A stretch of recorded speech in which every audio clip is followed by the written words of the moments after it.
So let's get started.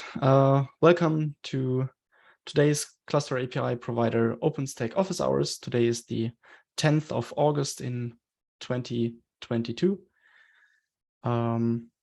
Please abide by the CNCF code of conduct, which boils down to be kind to each other. If you have any questions or want to say anything, please use the raise hands feature. Yeah, let's get started. You can put your name on the attending list. And Matthew and Tobias, you have the first agenda point.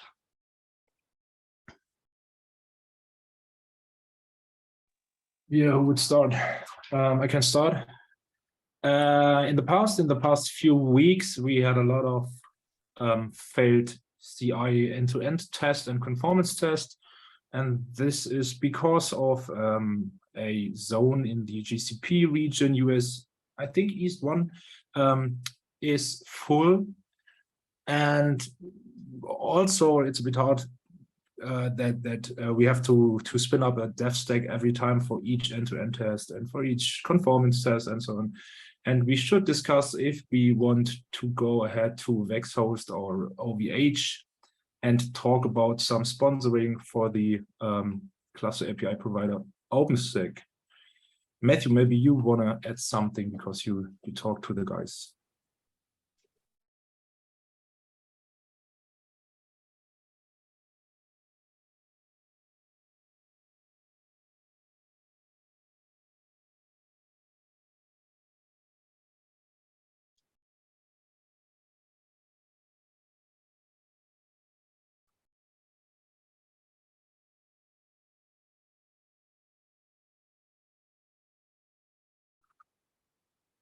VexHost for a while as in upstream OpenStack, and Red Hat has a commercial relationship with VexHost.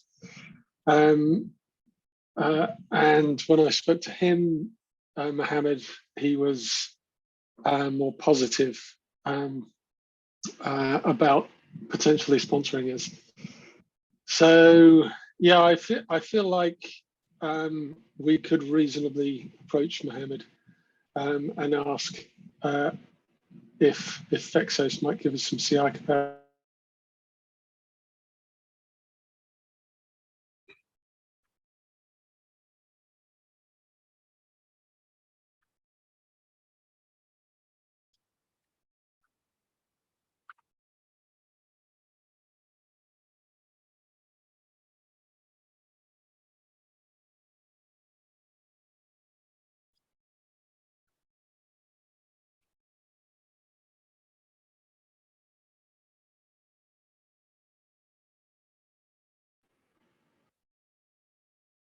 We good?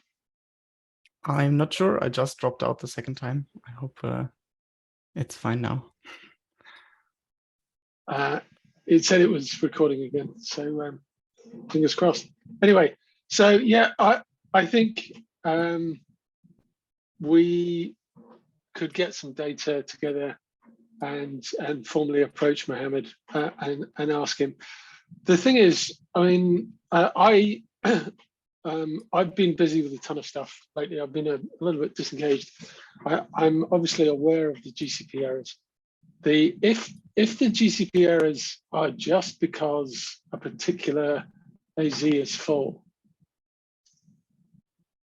and not because, for example, Google has decided to scale down what we're allowed in general, I wonder if we would potentially be jumping away from a known quantity.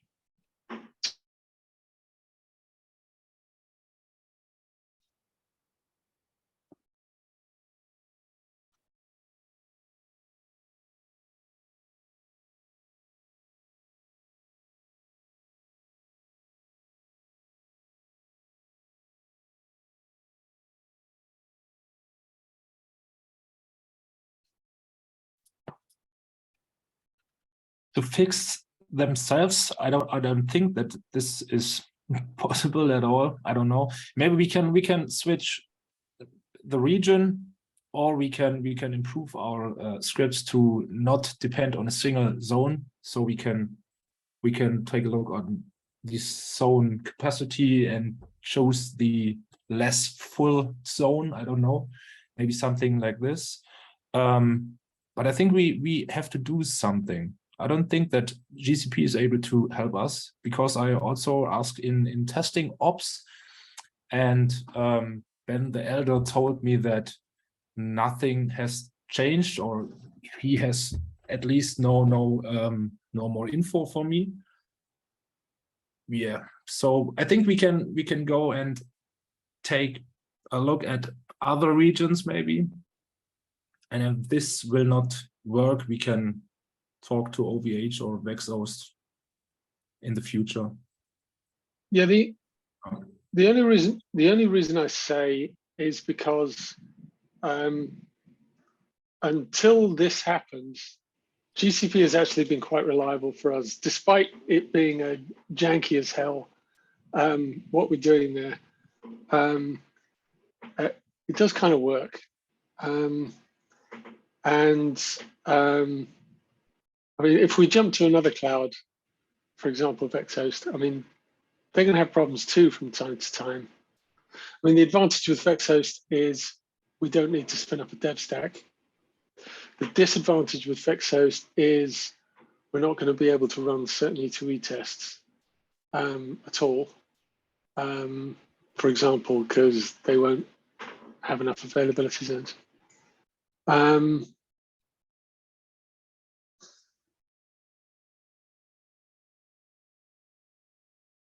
So I don't know.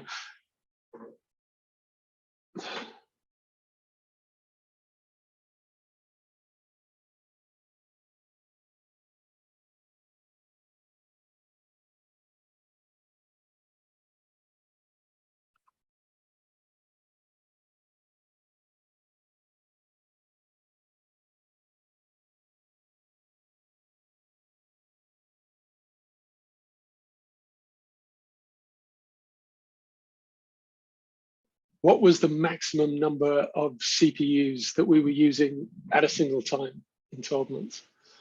That would be interesting to know. And the other one is it possible? Do our credentials allow us to run in other zones?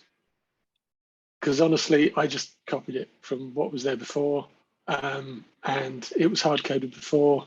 So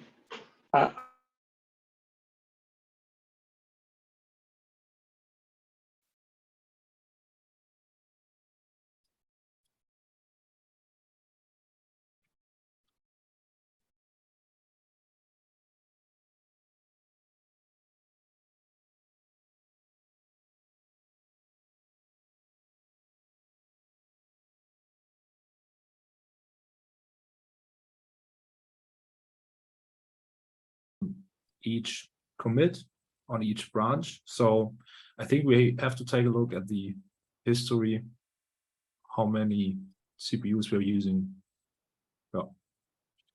at the same time and overall time.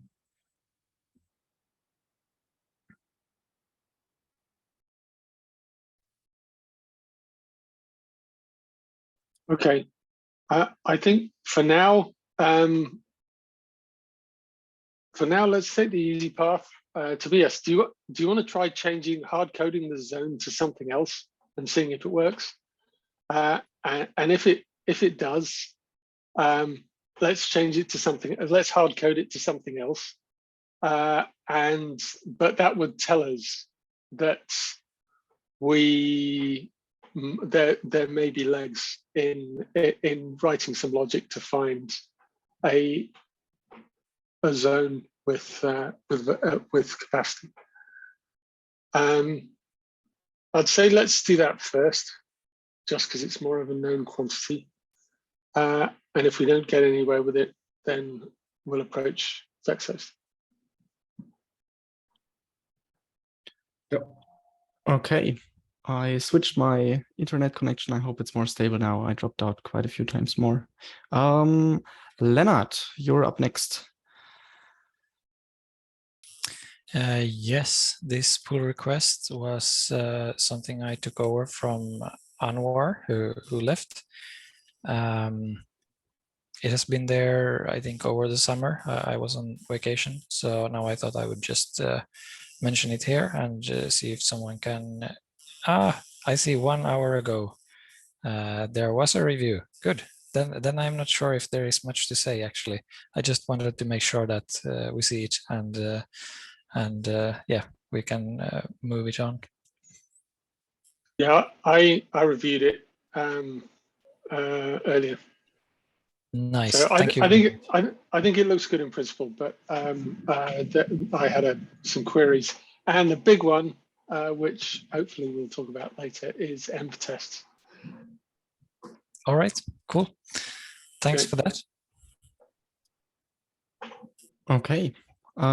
Next up is my topic, and that is the upcoming potentially release 0.7 with cluster API 1.2 compatibility. So at the moment, we are already using all the right dependencies. And from the migration guide, we only have one thing missing, and that is to add markers to our CRDs to help with the server-side apply functionality in cluster API 1.2, which is, I guess, a kind of small change, but yeah. And after that, we can officially claim that we are compatible with cluster API version 1.2. The thing is that we are looking for a release with that compatibility because we need the OpenStack machine template webhook changes. We already rolled out cluster API 1.2 internally and are currently in the progress of migrating to cluster class, existing clusters. And that is a blocker for us.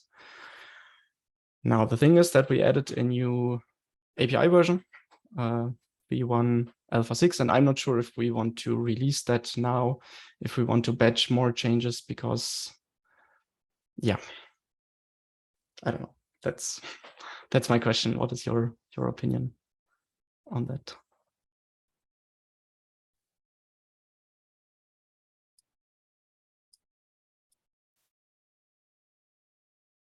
If any of you have raised their hand, I didn't see it, but yeah, Matthew, please.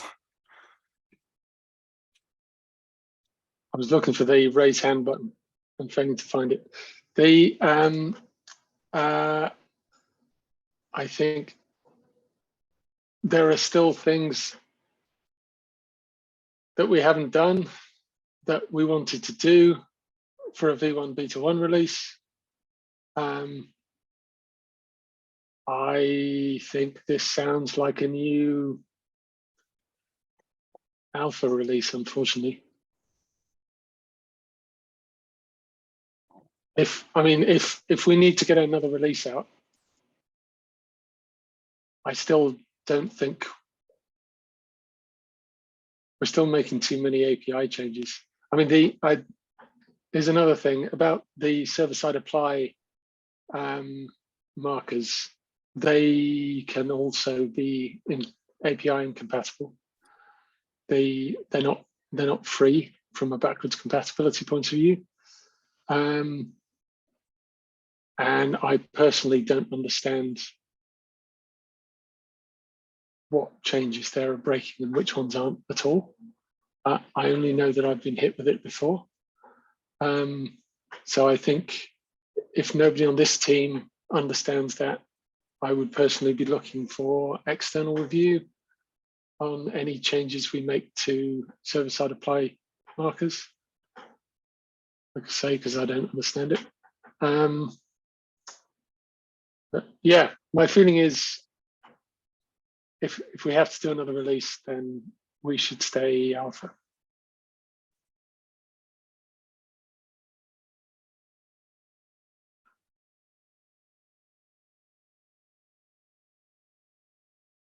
Okay, another option would be to pull the new API release, just make a release without a new API, and then put it back in for 0.8 or something else. That'd probably be quite hard though at this stage. Yep. because some people already merged some changes that we would need to remove and then put back in.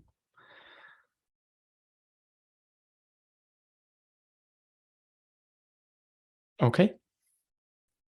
I guess I mean, the API is getting incrementally better. It's just that we know there are still breaking changes in there, so I don't think we're quite there. I know that for us, it's not a problem to have many small API changes. I'm not sure about other users, how they manage their resources, and if it is maybe causing a problem that we are doing so many iterations on the CRDs.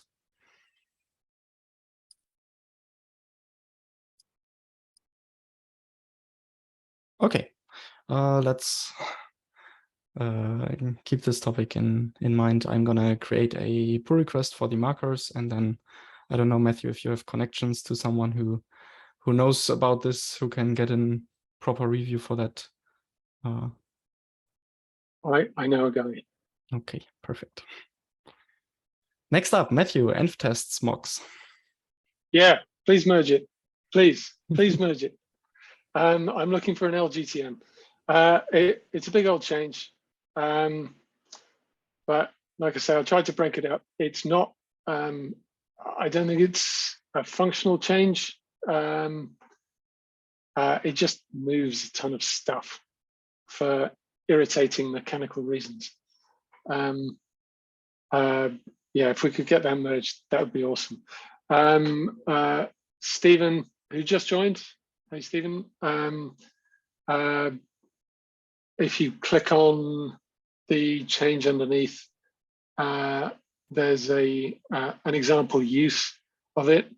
Predictably, it's kind of ugly. There's an awful lot of mocks in there.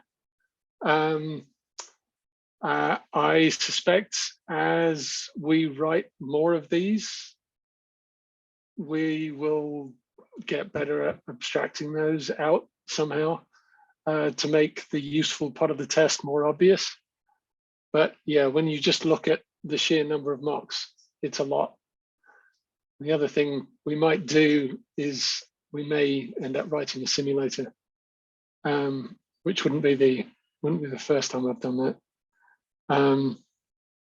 That has its own problems.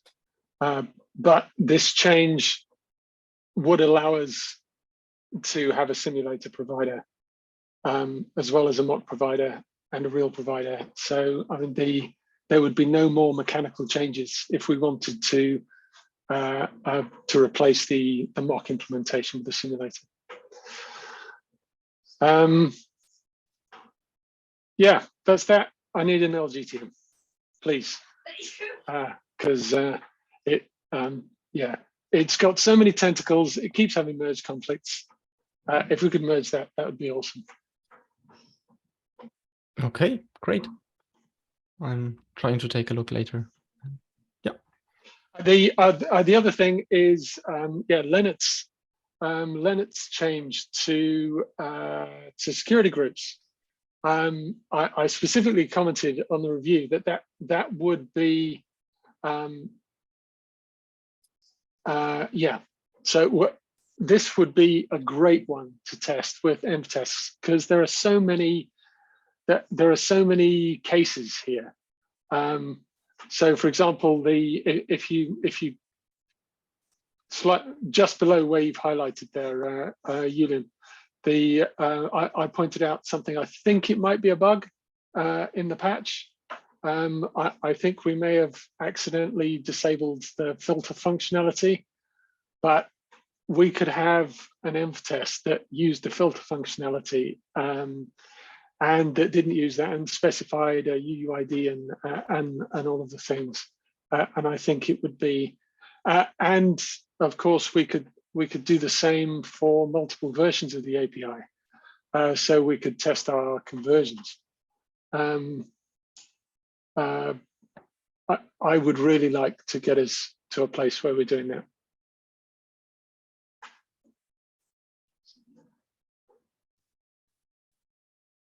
Okay. If no one else wants to comment, then Matthew, it's your turn again with the failure domains. How much time do I have left? I've got a few minutes. So yes, I am. I'm starting to look at implementing a couple of things. This is for OpenShift. So this isn't directly for Kappa, although I'll need support for certain bits of it in Kappa, and ideally Kappa would be able to do all of it. But we want to be able to deploy a OpenShift with the entire cluster, including the control plane, spread across multiple availability zones, where the availability zones have entirely independent networking. So there would be no common L2 subnet for the control plane. So every control plane node is on a different network. And I want to define that in a failure domain. Now, this is something that I think this may feather with something Matt Pryor was asking for. Because thinking about it this way, I mean, we can define a failure domain to be a number of attributes, one of which is an availability zone. Another one might be a subnet ID. Another one might be a flavor. Another one might be a storage availability zone. So yeah, a failure domain sort of potentially becomes a group of shared parameters. The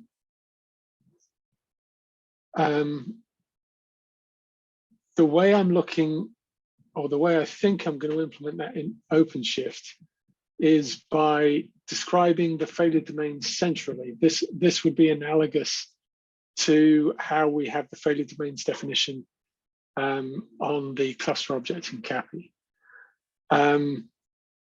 However, I then need to think about what I do at the machine. Do I refer to a failure domain, or do I copy the various parameters of the failure domain? This is up in the air. So anyway, this is really a call for input if this is something that you are also interested in. Related to this, by the way, we are going to be implementing load balancing for the API server using BGP. But I don't think we'll be able to use any of that work directly for CAPI. But yeah, I think it's come up before, so perhaps food for thought. Stephen. Yeah, just I haven't any good ideas. You can hear me okay, yeah? Yep. Yeah, I haven't any good ideas about what you'd expand failure domains to include, but I've just noted there that naturally availability zones by themselves aren't something that we can rely on. I think for a failure domain, this will have to feed into like an architecture document or something, how to make sure your underlying cloud is actually resilient, you're using different racks, that kind of stuff. Not related, more of a tangent side. I'm not really. I think that is relevant. I think to a certain degree, I mean, these are going to be these failure domains are ultimately going to be defined by the operator. So we would be trusting the operator to pick values for that failure domain that do comprise a failure domain. We just need to give them enough options.